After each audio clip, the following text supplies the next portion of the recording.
We have among us Dr. Ankur Bharali. He is the professor in the Department of Mathematics, Dibrugarh University. He is going to talk us about understanding the research landscape of AI is scientometric analysis. So now I request Mr. Bijit Bora to kindly introduce Professor Ankur Bharali to our audience. So over to you, Bijit. Okay, thank you, Patada. Good afternoon to each and every one of you present here. Am I audible? Patada, am I audible? Yes, you are audible. Okay, thank you. You are audible. Okay. So it is a great pleasure to introduce our resource person, Professor Ankur Bharali sir, for the second session of day 4 of the 5-day FDP. Sir is a professor and former head of the Department of Mathematics at Dibrugarh University, Assam, with 16 years of teaching experience at the master's degree level. Sir exhibited exceptional brilliance throughout his academic career. Sir was awarded Best Graduate in Science under Dibrugarh University in 2007. Sir did his MSc in Mathematics and Computing from IIT Guwahati and PhD in Mathematics from Dibrugarh University.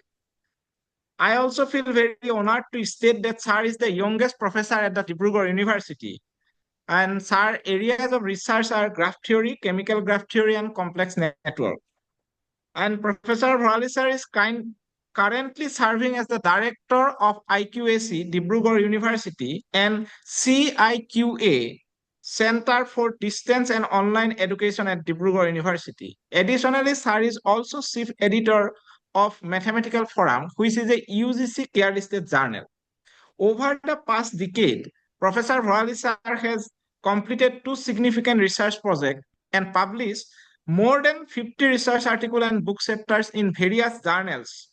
He has been awarded several prestigious fellowships, associateships, and international travel grant by UGC and SCRB DST to support his research endeavors.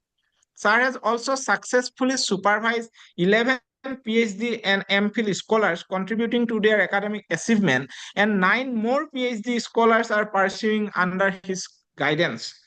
In addition to his research and teaching, Professor Bharali sir is actively engaged with various academic and quasi-academic bodies and committees.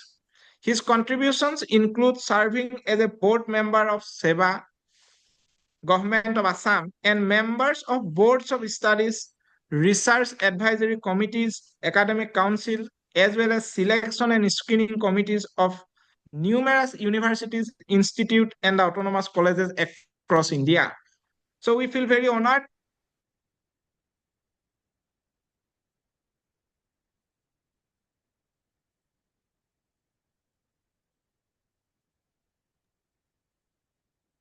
to you, Bijit, can you hear us?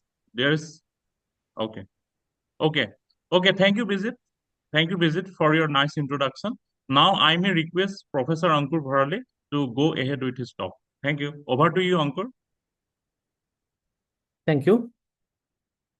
I'm thankful to the principal of Joagogwe College. Am I audible? Yes, you are audible. You are audible. Yes, sir. Okay, thank you. Good afternoon, everyone. I'm thankful to the principal of Joagogwe College and the organizing committee of this particular workshop for this opportunity to be involved in this particular dialogue or discussion. The topic that I have chosen for today's talk is understanding the research landscape of artificial intelligence, a scientometric analysis. So let us start our discussion with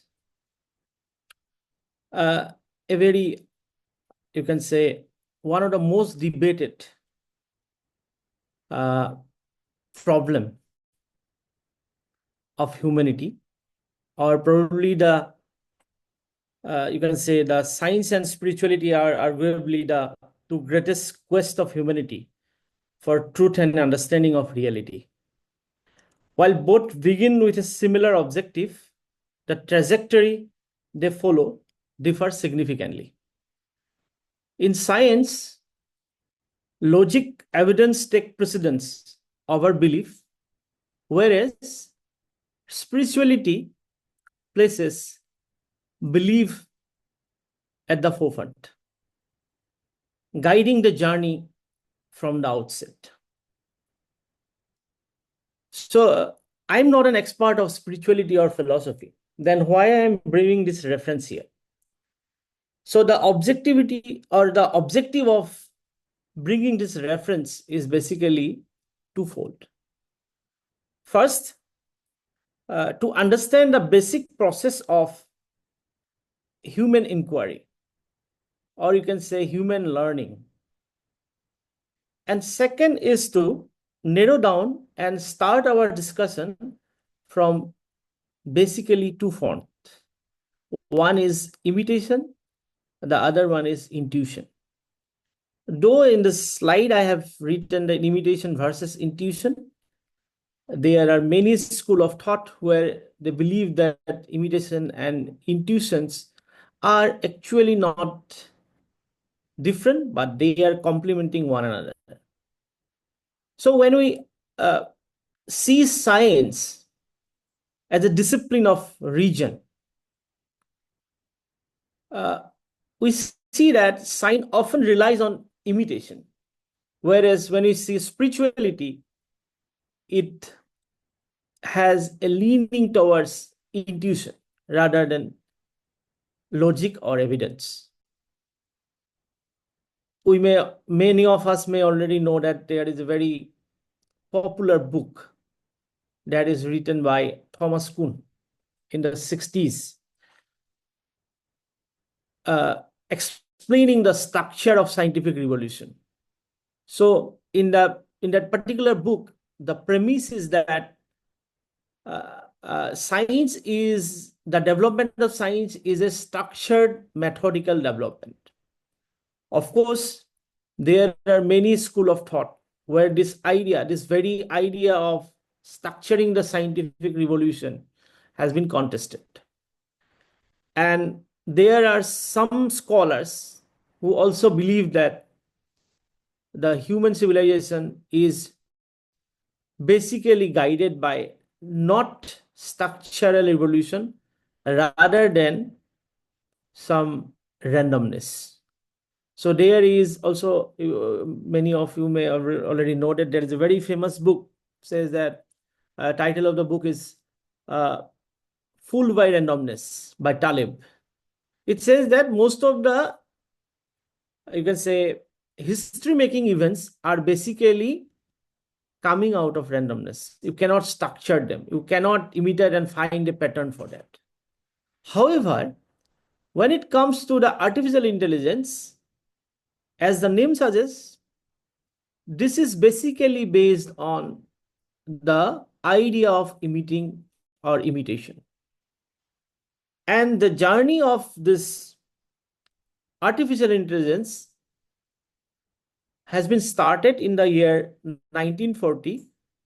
So there is, many of you may have already watched this movie. This is Imitation Game, that is based on the life and works of Alan Turing. So he was you can say, the father of the artificial intelligence. He was a mathematician, and he is popularly known as the person behind decoding the enigma, that Naji codes. Okay. And in the early 50s or in the late 50s, two gentlemen, Newman and Weiner, coming into picture. Weiner contributed with the idea of cybernetics, and Newman contributed with connecting, the idea of connecting human brains with computers.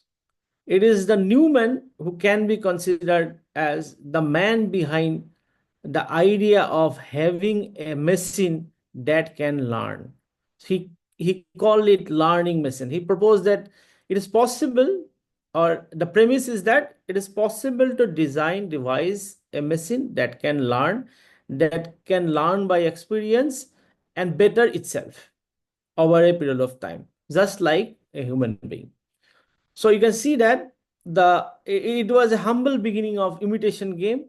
then it has gone so far that nowadays we talk about the AI taking over the human intelligence, or some of the scholars, some of the thinkers believe that AI is in a very short period of time, AI will no longer stand for artificial intelligence.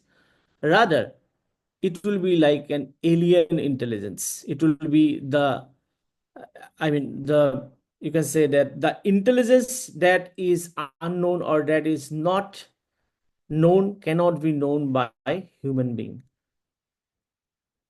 In the late 50s, the term artificial intelligence was coined in a conference, Dartmouth Conference 1956, where a paper was uh, presented with the idea of artificial intelligence as a field of research.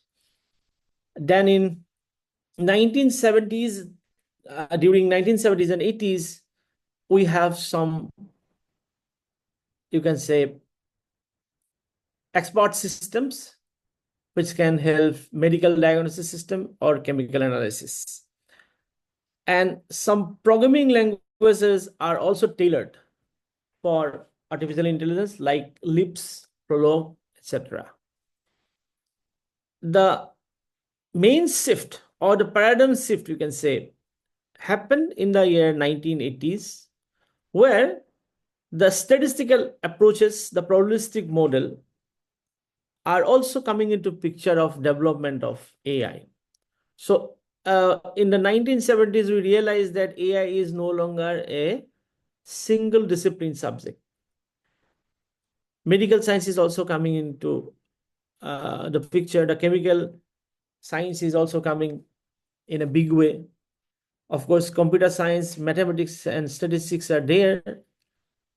And slowly but surely, we realize that, in fact, the biological sciences can also take part in the whole process of evolution of AI. Or you can say that it can take advantage of the evolution of research in AI. So the back propagation of training in neural network has also come in 1986. Then focus shifted from symbolic AI to data-driven AIs. Then the big leap was in the 2010, where due to the availability of advanced hardwares and big, or you can say huge data sets, we can have more complex algorithm, we can design more complex algorithm to support, or to, you can say, exhaustively actually search the pattern rather than imitating or actually predicting something. So this gives us an edge over sample to exhaustively search the whole set of events. Then the commercialization of AI happens, and it goes into the field of healthcare, finance, autonomous system, and we all are aware of it. I'm just highlighting these ideas. And also the language people are also coming hand in hand, and they propose to have natural language processing that transform the humanities, or you can say the sector of languages, to a different level. In fact, the current trend says that we can develop, or the development is going on for large language models. In fact, these large language models are somewhat a point of concern for the thinkers and philosophers nowadays. So that is another issue that we can discuss, because there are so many ethical issues and regulations that we may have to adopt to regulate these models. Because you see, it is a language that actually guiding us, or actually leading us to something. As Yuval Harari says, that we don't need a gun. Language is good enough. because we can accommodate, or we can you can say communicate through languages. We can convince people for a you can say it is a common cause, and that common cause may be for the better of humanity, it may be for or it may be against the progress of humanity. So that is another issue that we have to be very careful about. So the future challenges are neurosymbolic AI, advanced generative AI, and many of these terms are, I mean, these are very popularly known terms. At least nowadays, we all encounter with these terms. The last point, that is the ethics and regulation of AI. I think that this is the point where we have to be, I mean, have to put more focus on in the next decade or so. So this layout of this talk will be like this. There will be two parts. In the first part, we shall try to understand what is scientometric. And in the second part, we use this tool to understand the progress or the landscape of research in AI. In fact, AI is also playing a very key role in scientometric analysis and also in evaluating this matrices. So now let us start the talk. So what is scientometric? Scientometric is a quantitative study of science, including research communication, R&D practices, and policy. So these are the books. You may consult these books. The Evaluation of Research by Scientometric Indicators by Peter Winkler, published by LGPR or Cambridge University Press, I forgot. That was the second one is The Science of Science by Wang et al. And Balavarji Albert. So it involves basically four things: scientific citations, historical footnotes, research impact, and research landscape. So you must understand what is scientific citation first, then only you can go to the next steps. So what is citation? As we all know, so I'm keeping this particular presentation, keeping in view, I'm preparing this presentation, keeping in view of a common gathering. So many of you may find it very much obvious. So please bear with us. What is citation? A citation, as we all know, it is a reference to the original source of idea. It is a respect that we can show to the innovators who has given this particular idea, or who is pioneer in this field, working in some idea or information. We should respect them by citing their work. Now the question is, how do you cite? So in the body of a paper, we can cite, and there are several styles of citations like APA, MLA, IAS, Chicago. So these are the major citation styles. APA is used mostly by education, psychology, and sciences. MLA by humanities, and so on and so forth. So why citations are important? So citation is the mode of payment in research, as they call it.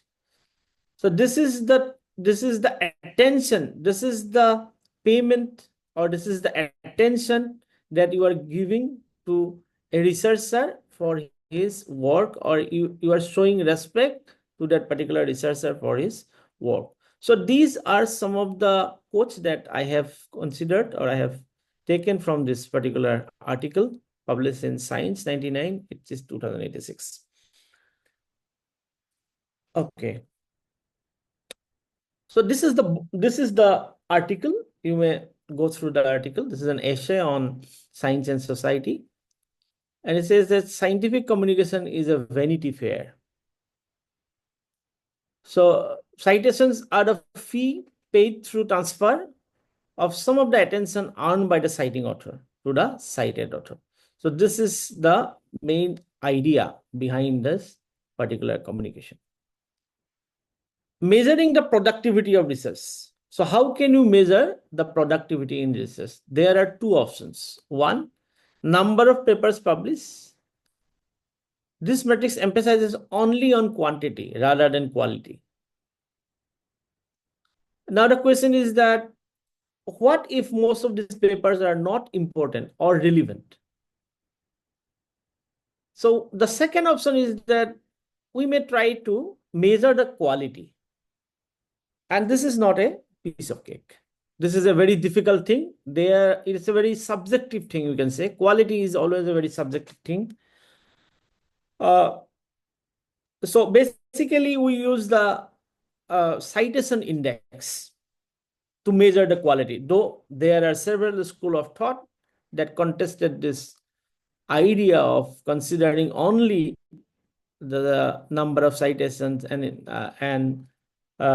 impact factor and all for quantifying the research. But more or less, this is the standard, or this is the only way to deal with the or quantifying the quality, you can say. This is the only way to quantifying the quality. Bibliometrics are the applications of mathematics and statistical method to assess the research. And there are several techniques, and many of them may be, summarizing these 3 points: citation analysis, keyword analysis, and network analysis. So network analysis is basically the co-authorship network, interdisciplinary research network, collaboration network. There may be many networks that you can form out of the data that is available. And keywords, by going through or discovering the keywords, we can find the trends and the current standing of research.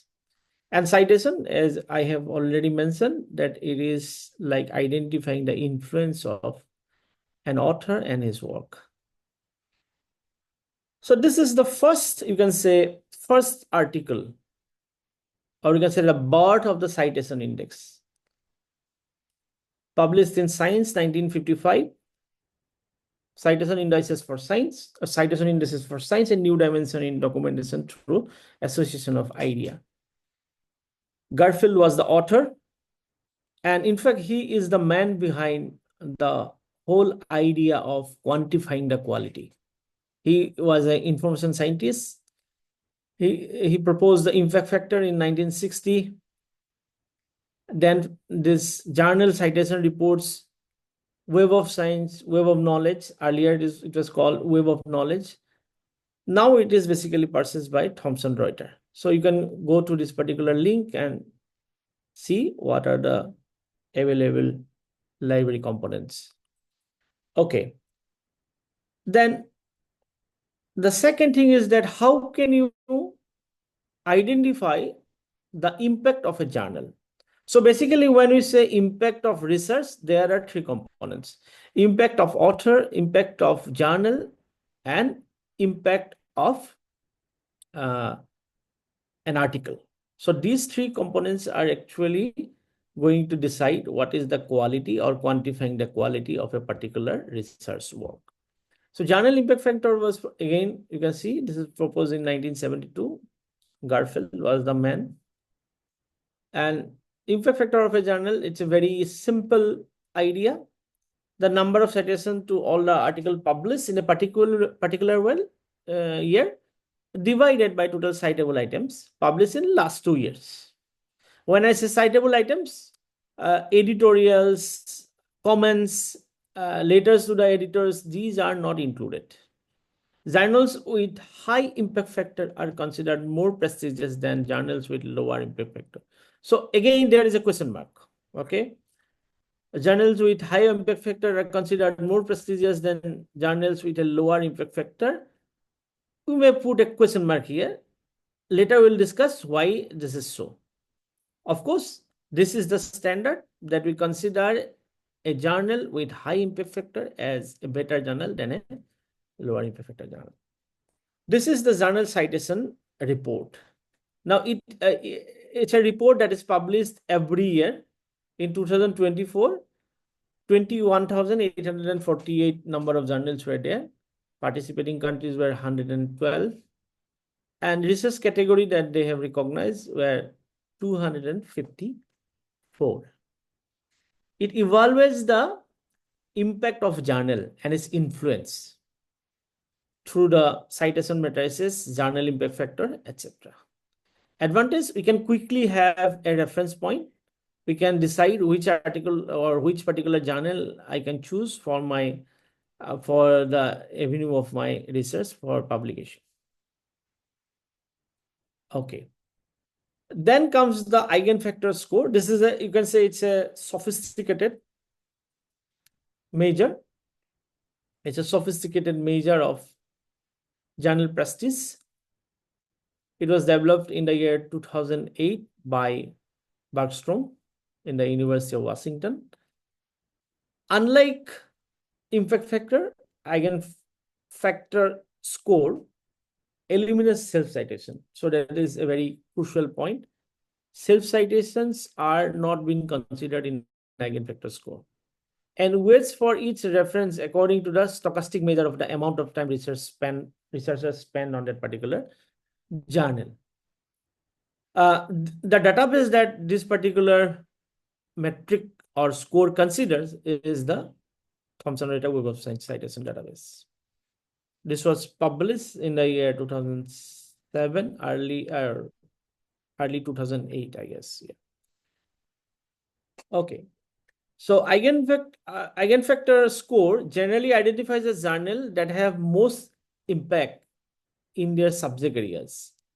And review journals are de-emphasized in eigenfactor score. So this is another thing that we need to know, that in case of eigenfactor score, review journals are de-emphasized.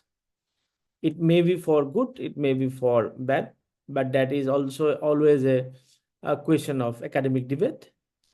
Because for young researchers, we need the review journals, we need the review articles, so that they can understand the literature of that particular topic or particular area. And it penalized the journal for, so this is somewhat technical, so avoid it.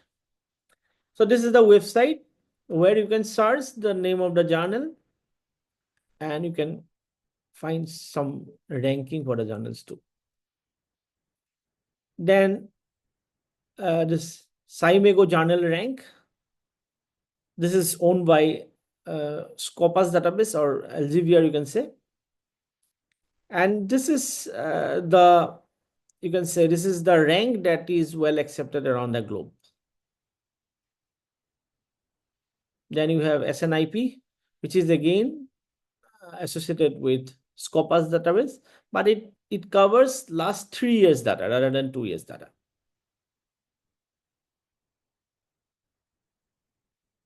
Then site score, many of us may know this thing. This is basically a kind of an impact factor associated with the Scopus database. Earlier, the impact factor that we have mentioned, that is considering the database of Thomson-Reuters Web of Science only. So this is the database that is considered. Here, the Scopus database is considered. We have to keep in mind that the site score will always be more than impact factor or the other measures, because it doesn't eliminate self-citation, doesn't take into account the subject field, and so on.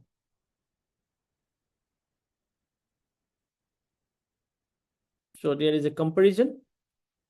Eliminates citation, eigenfactor eliminates self-citation. Journal reputation, it considers our journal reputation before giving a weightage. Subject field were not considered, only considered in case of SNIP. And open metric is another one where this impact factor and eigenfactor is not considering.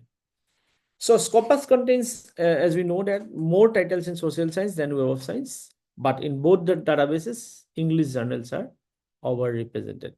So that's why the language needs to be handled with a different attention when it comes to the quality of the journal. Only considering the Scopus may not be going to be helpful, especially for the language people working in regional languages. Okay. Then comes to how can we measure the impact of an article? So the impact of an article can be measured. This is a very raw measure, but this is very well accepted one. There is the number of times it is cited. So number of times that article is cited, that is one kind of a measure of its impact. Advantages, it will help us to track our research, whether people are giving attention, giving, you can say, respect to our ideas or not. It helps us to find similar articles just by going through the articles which have submitted or which have cited my work. I can find out that which are the authors or which are the researchers working in my field. Identify the most cited article in my field. So there I can see that what is the trend. And also from the list of citing author, I can find collaborators for my research. A high volume of citation doesn't always guarantee the quality of an article. We can, for the time being, we can pause this thing because we can discuss it later. Of course, this whole idea of article impact is actually leads to some malpractices or some ethical issues. That's why it is called that a high volume citation doesn't always guarantee a quality article. It may be a very popular one in some sense to attain the attention. Review articles usually get more citation than original research work. So citation take time to accumulate, and citation patterns differ from one field to another. So if someone is working in a field of, say, quantum physics, so there will be a very you can say limited number of people working in that field, maybe. So number of citations that we can expect for a particular article published in that particular field may not be comparable to a field which is very much popular, like, say, for example, biosciences, because the audience, the base of audience is very large. In fact, the medical community is also coming into picture, that the chemical science is also taking part in this research, so on and so forth. A co-publishing can improve our citation and visibility. So this is another way of enhancing our citations and visibility. So this is the man who invented this index that is called H index. After his name, he was Professor H. It was published in the Proceedings of National Academy of Science, USA, in 2005. This measure is used to quantify, or you can say measure, the impact of an author. And a researcher has index H if out of, say, n number of papers, each of them have at least H citations each, and the remaining, or the rest of the papers, that is n minus H number of papers, will have less than H citations. So this is the idea, this is the definition. All citations are taken into account. It may be positive, it may be negative.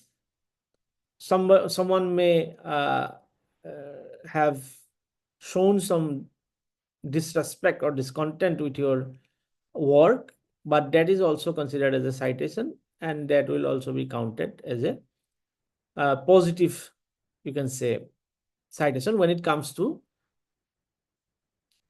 calculating the H index. So this is one drawback. This is the mostly used authors metric. So one interesting study that has been done in the year 2016. So basically, here you can see that there are three charts or diagrams, you can say, bar diagrams, which are of some scientists who have been awarded Nobel for their discovery. So the middle one, that is B, that is the H index at the age of those authors at the age of 35.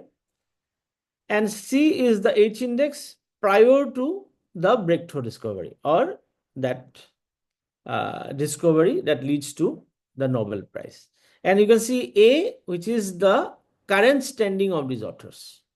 So you can see that this H index believes in what is called, in a statistical analysis, what is called preferential attachment model, rich get richer model. So the more citation you get, there is a there is a higher possibility that you will get some more citations. So in that way, this will grow. This is a kind of a criticism actually, because you see that most of the authors who have been awarded Nobel Prize have very less H index as compared to their current standing. Few popular indices I10, we may know this because this is basically the number of publications with at least 10 citations. That is a very simple measure. You have to find out how many articles are there with citations more than 10. This is very easy to calculate, and Google Scholar citations can also be considered. Z index is another index which is used. And if you want to consult your Z index, you can go to this website, Publish or Perish. It's a downloadable software. You can find out what is the Z index for you, because Z index gives more weightage to highly cited articles, and H index is more or less insensitive to it. This was proposed in the year 2006, and the theory and practices of Z indexes. This is the reference.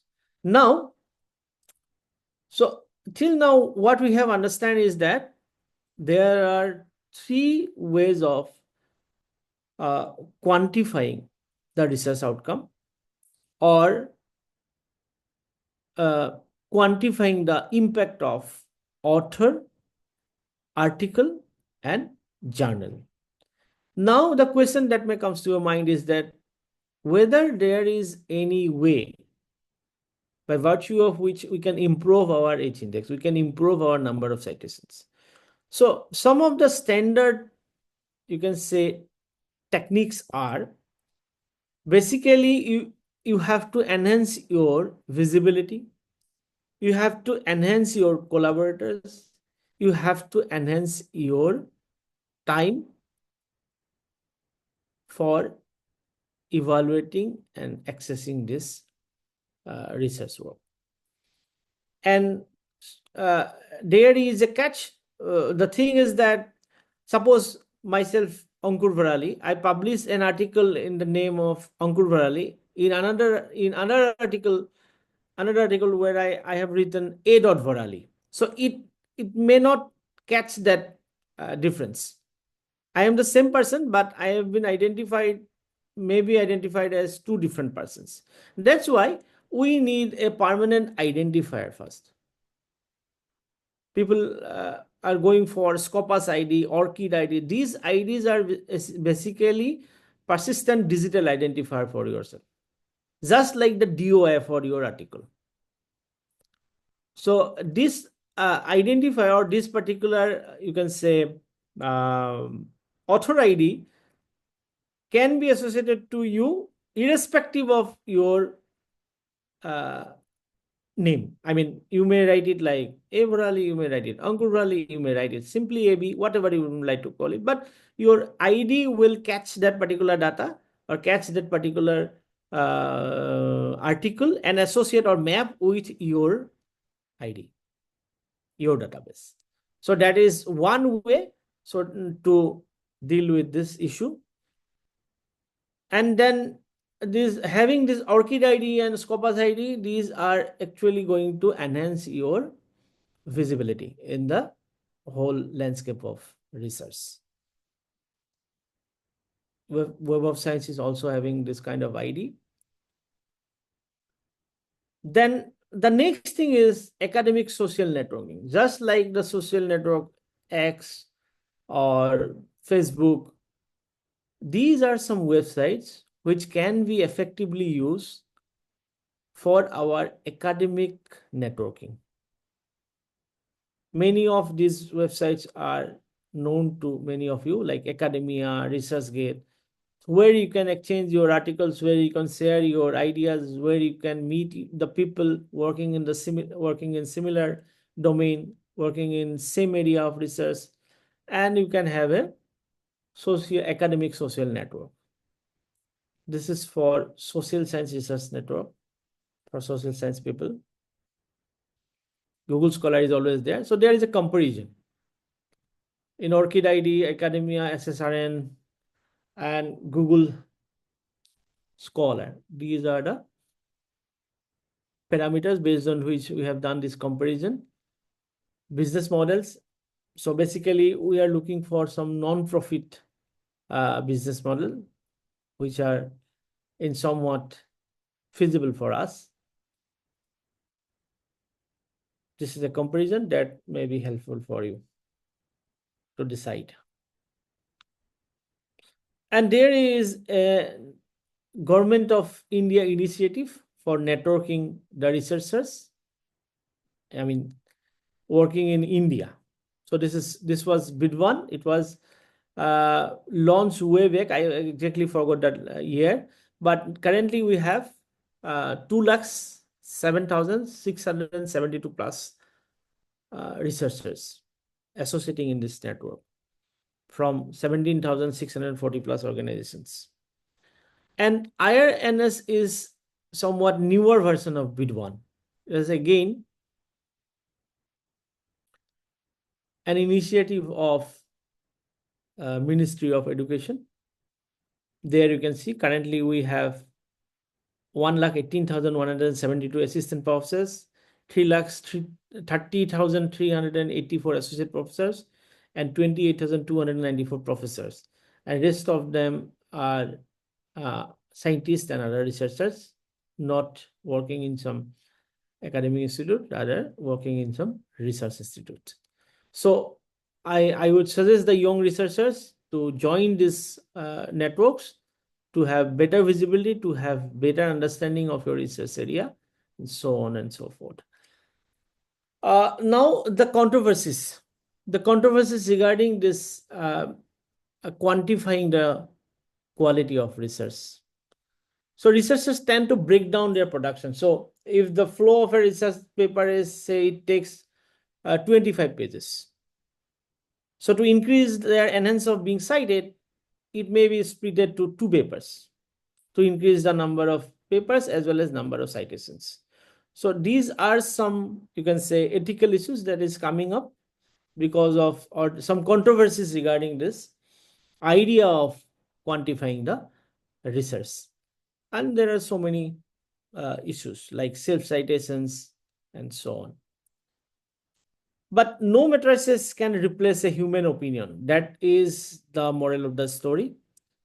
The work should be evaluated by an expert of that field. Of course, there will be some subjectivity, but subjectivity is the soul of the whole quality, actually.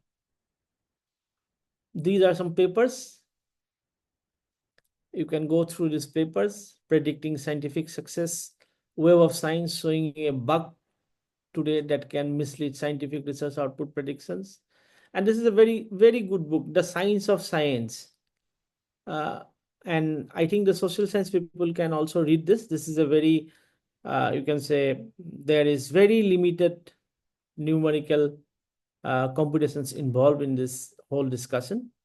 Then quantifying the evolution of individual scientific impact. So it is a criticism to quantifying the quality of an individual. Then why do you need to evaluate this research? Why do you care?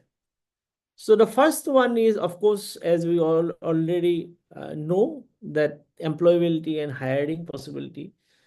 So basically the employers are looking for these matrices in some way or the other, and for promotion, for funding, for research, and also to make the right investment for like industry or funding your research. They will always look for your research productivity. So these indices play a very crucial role in all these 4 components of your academic career. Then if I'm I think I might justify myself with the part one, and to give you a very rough idea about what is scientometric, why it is important, and how the things are actually being done, or what is going on in the current standing of research evaluation. So in the part two, we shall try to use this idea of scientometric to understand the landscape of AI research, or the progress of AI research. So basically, I will first try to see the global thing, then I shall come back to my own country. So in a scientometric study conducted in 2019, it's a very nice paper, very, you can say, well written paper, Bharali et al. On research in AI. So the last decade that he has considered, and it was found that in the beginning of the year, that is in the year 2009, we have 13,936 papers, while by the end of the decade, that number actually goes up to 27,061. India scored the third position with 13,923 publications in the last decade. I mean, during the period 2009 to 2018, after US and China. Average citation record, this is very interesting. That per paper citation is 3.06. So you can see that the research attention that each paper of AI is getting is very high. So each paper is being cited at least, in average 3.06 times. So this is a very high as compared to many of the disciplines, especially where the fundamental works are going on. And out of this total paper, only 12.64 are being published with international collaborators. This is the growth of artificial intelligence.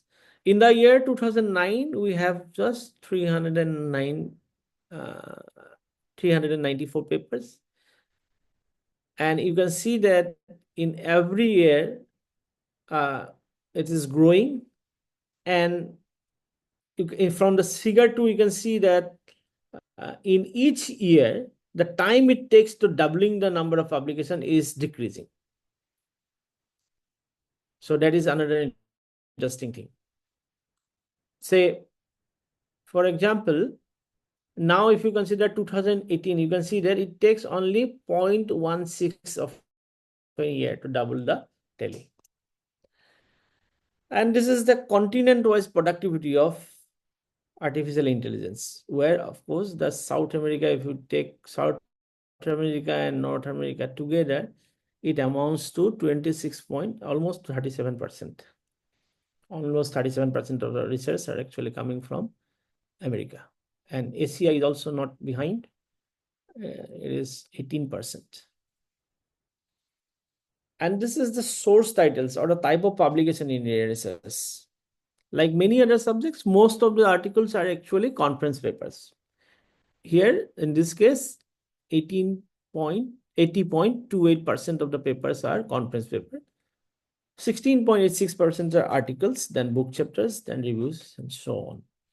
And the venues where this, or the journals where these articles are being published, the highest, in number is the journal Advances in Intelligence System and Computing. This is basically a journal that publishes conference proceedings. Most of them are like lecture notes in computer science, Procedia computer science, and so on and so forth. And keywords wise, if we want to see, the keywords artificial intelligence were found in 13,155 papers. And these are the other keywords that are being used in the research of AI. If we want to see the contribution of India institution wise, Jadavpur University and Anna University, they have published 357 papers in that particular decade. I mean, 2009 to 2018. Current standing is not known. No data is available with me. And this is the source, I mean, funding pattern for research in AI. You can see that all these funding agencies are showing interest in funding research associated or related with artificial intelligence. This is the cumulative authorship pattern. Single authors contributed papers 26.39 only. And so it suggests that basically AI is a multidisciplinary field where we need more than one authors for a good journal. I mean, good article. And this is the citation pattern. Number of citations 0. So you can see very less number of articles are actually being not cited. That is only 3,920. And you can see that is out of 10,795 articles. Only 3,920 articles are being not cited. So this is a very, you can say, popular field among the researchers. Researchers from many walks of life actually coming to join hand to work for the better of humanity. And this is the bibliometric related to the AI research. Here, this is during 30 years, 1981 to 2010. So I don't have the data from 2010 to 2024. This is for the 30 years from 1980 to 2010. So here you can see that this TNP means total number of publications. TNC means total number of citations. CI is the citation index, CR is the citation response, or H index is there, TCS is there, CPP is there. CPP, you can see this is within the bracket, and the last row within the bracket, that is the average per year. Say, for example, in TNP, total number of publication 10,795. Per year, it is 359.83. That is the average. So with this, I would like to conclude my talk. In the concluding remark, I can say that many of us believe and already know that AI is a very popular and advancing at a very rapid pace. Many of the researchers are very interested to show their desire to work for the betterment of humanity. And AI research, as revealed through this analysis, lies at the intersection of immense opportunity and significant responsibility. So, as a closing remark, I can say that together we can shape the future of AI to ensure it serves the greater good of humanity. Thank you for your time. Thank you for listening. These are some references. And this is a picture of my university. And this is basically, this collage is basically built using AI. Thank you. Thank you, Professor Ankur Bharali, for your wonderful talk. And now I may open this session for discussion and questions and discussion. So I'm going to unmute all the participants. If they have any question, they can directly ask to Professor Ankur Bharali. Otherwise, they may write in the chat box so that I can directly convey to them. So it's open for all now.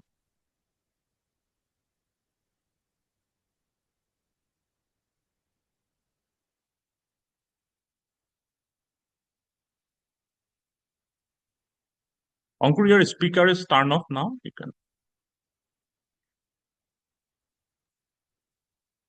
Okay.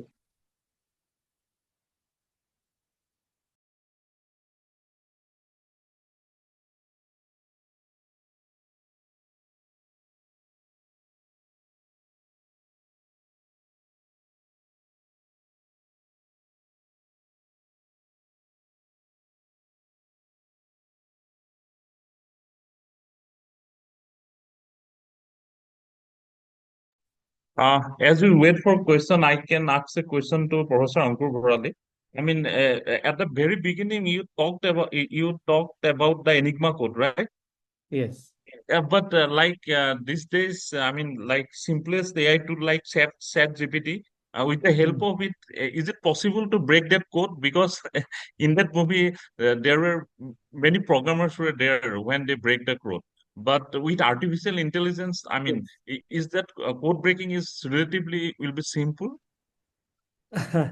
I don't have an exact answer to that, but I Okay. believe that yes, of course, with the kind of advancement that we have, I don't think it will take, more than 10 minutes now, because it is advancing in that rate. Yes, yes, you are right. It may be possible. In fact, it is possible nowadays to break this code. Yeah, But because at that time, Hmm. yeah, because Alan Turing, he was so involved in Yes, breaking the Enigma code. right, So right. many people were involved at that time. Yes, yes, yes. I think there Okay. are some Yeah. points. Dr. Deepa Barua, she asked a question.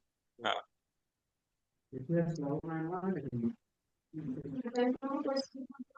Dr. Deepa Barua? Ma'am, actually, due to time limitation and seeing the gathering of this workshop, I am limited to that much information only. Yes, you can discuss or you can go through the references that I have given. There you will find, more information about the bibliometric. These are some statistical and mathematical measures, basically. Of course, nowadays we need computers, we need algorithms to execute these measures, because the database is so huge that it is not humanly possible to compute by hand. Manually, it is not possible. Yeah. Okay. Is there any other question for participant? We're waiting for the questions.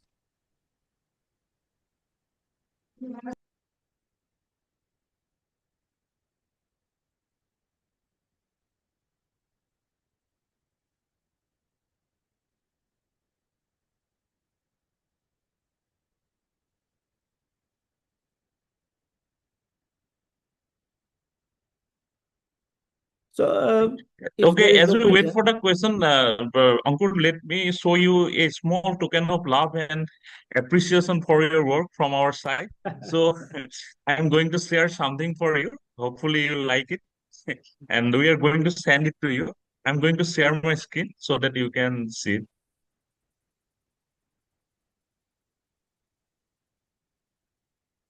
Okay. Okay. Is it visible now? thank you for your gesture. Uh, I will keep it very close to myself. Thank you. Thank you. So, if there is no more question, I may decide to conclude this session. And I again thank you, Professor Ankur Bharali, for his nice presentation, and hope to see you in future very soon and meet you Yeah, thank physically. you. Yes, yes, yes. Virtually, sometimes it doesn't Yeah, work. Yeah, yeah. meeting people may be more helpful, I guess. Exactly, exactly. Thank you. I am basically a blackboard person, so I believe in. I don't. I have very you can say limited experience with this virtual thing. Okay, okay. I am basically a chalk and board person. Yeah, that is the best way actually. Okay, thank you. Thank you Thank for your you. time. Thank Yeah, you. yeah, yeah. Okay. Thank you, sir. Thank you. Thank you, sir.